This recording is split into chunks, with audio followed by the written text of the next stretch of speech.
बार परम ऋषि दुर्वासा को दुर्योधन ने 4 महीने सेवा करके प्रसन्न किया। तो दुर्वासा जी बड़े सिद्ध महापुरुष है और शाप और वरदान देने में समर्थ है और क्रोधी भी है। अब वो जलता था पांडवों से, यद्यपि उस समय पांडव वनवास में थे। तो उसने कहा कि प्रभु 4 महीने हमारे यहाँ आपने सेवा का अवसर दिया, एक दिन हमारे बड़े भाई युधिष्ठिर को भी सेवा का अवसर दी, 60,000 शिष्य साथ में। पर ऐसे समय में जाइए जिस समय द्रौपदी ने सूर्य के द्वारा दी हुई बटलोई से प्रसाद पा लिया। तो भगवान सूर्य ने एक बटलोई दी थी और उस बटलोई का प्रभाव था जब तक द्रौपदी जी पा नहीं लेगी तब तक चाहे करोड़ों अरबों लोग आ जाए उसी से सारा भंडारा हो जाएगा। उसने बड़ी गणित लगाई थी कि जब जाएंगे तो आखिरकार निमंत्रण देना ही पड़ेगा। किसी आए है कि आओ महाराज पाओ, वो खवा पाएंगे नहीं, ये साफ दे देंगे, वो नष्ट हो जाएंगे। अब दुर्वासा जी तो पहुंच गए। युधिष्ठिर जी तो धर्मराज का स्वरूप है, उन्होंने प्रणाम किया सब ऋषियों को, आतिथ्य स्वीकार कीजिए। उनका हाँ मैं यमुना स्नान करके आता हूँ, तुम व्यवस्था करो। अब 60,000 ऋषियों की व्यवस्था। द्रौपदी से पूछा आपने पा लिया? उनका हाँ पा लिया। वो मूर्छित होकर द्रौपदी जी ने पूछे क्या हो गया?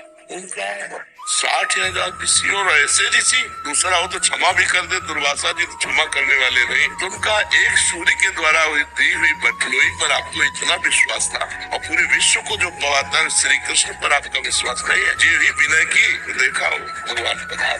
द्रौपदी भूख लगी, जिस समस्या में हम फंसी उसी समस्या की आप बात कर। 60,000 ऋषि दुर्वासा जी आए, बोले ये सब बातें पहले हमें भूख लगी है, बटलोई तो पाके रखते हैं। बोले ले आओ बटलोई। भला कोई पवित्र नारी पात्र जूठा क्यों छोड़ के धो के रख दे, उसमें कुछ लगा रहे। दूसरी बात वरदान था कि द्रौपदी के पा लेने के बाद बटलोई में कुछ नहीं रहेगा और उसमें भगवान ने सीत निकाला, एक साग की पत्ती, और ये अपने मुख में डाला। विश्वात्मा है ना भगवान, सबके हृदय में विराजमान। कहा जाओ बुलाओ ऋषियों को। बोले प्रभु कोई व्यवस्था नहीं। बोले जाओ तो तुम, और वहाँ सब यहाँ तक भर गए क्योंकि भगवान तृप्त हुए। सब भीम बुलाने गए। दुर्वासा जी ने कहा कि हमारी तो इच्छा बिल्कुल अब एक आचमन करने की भी नहीं रह गई। शिष्यों ने कहा गुरुजी और जो आदेश करोगे पालन करेंगे, भोजन की बात मत कहना। तो उनका बेटा वरदान मांग लो लेकिन हमें भोजन के लिए मत।